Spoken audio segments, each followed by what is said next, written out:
Awesome. So some positive outlooks for this year. I think so, absolutely. Phenomenal. Yeah.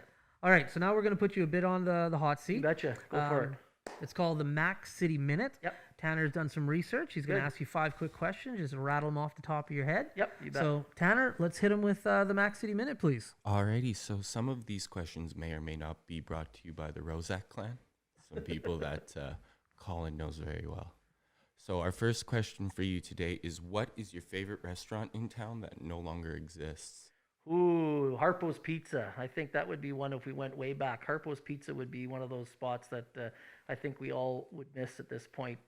Boston Pizza's been here just as long, mind you, but for a business that's no longer been around, Harpos Pizza would probably be it. Alrighty, and question number 2, what was one area of town you hung out in as a kid that people might not know about? Oh, that's maybe not a tough one, but I think Waterways, the basketball courts in Waterways behind the Legion, they still exist today. But we used to spend a lot of time there back in the day because obviously parts of Timberley weren't developed like they are now, but the basketball courts there were the best because it was fairly new back in the 80s, late 80s, early 90s. And the nets always had good nets on them. So we used to play basketball and hang out there. And, you know, there was no skate parks back then, so it was a great skateboard park too at the same time.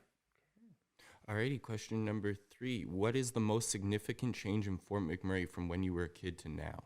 There's no question that the roadways through the community, like since I was a kid, well, we all have these stories. You know, we used to, the best bar or nightclub in the community was in Gregoire, and most of us lived in Timberley or Thickwood. We had to hitchhike home. Back then, it would take about 10 minutes to get across town. Through the boom, it took up to an hour at times to get through this community, which is a struggle for all of us that had lived here a long time. But the biggest change, no question, is the infrastructure and roadways through the community. We're back to 10-minute commutes, which is a pleasure. It's awesome for all of us, really. So that would be the biggest change, I think, for us, and you know, the massive development that's occurred through the boom. Alrighty, next question. Are you happy with your choice in selling houses over forestry?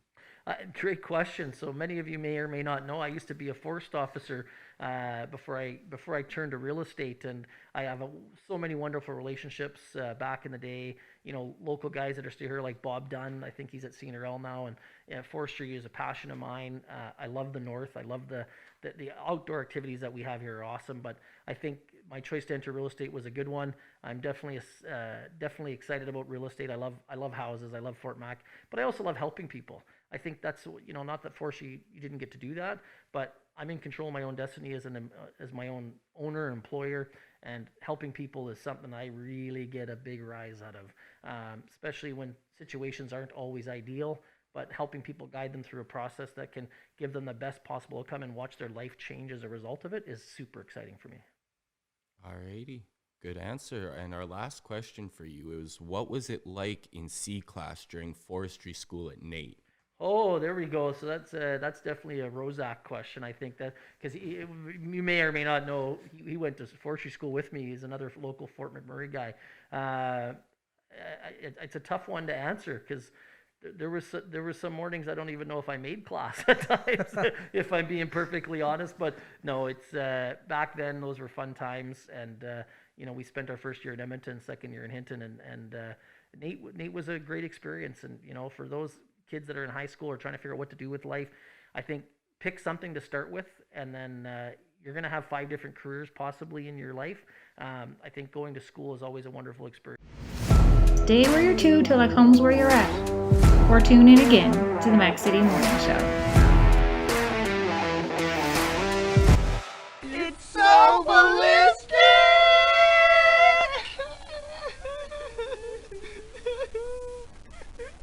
Talk about quenching your ugly thirst.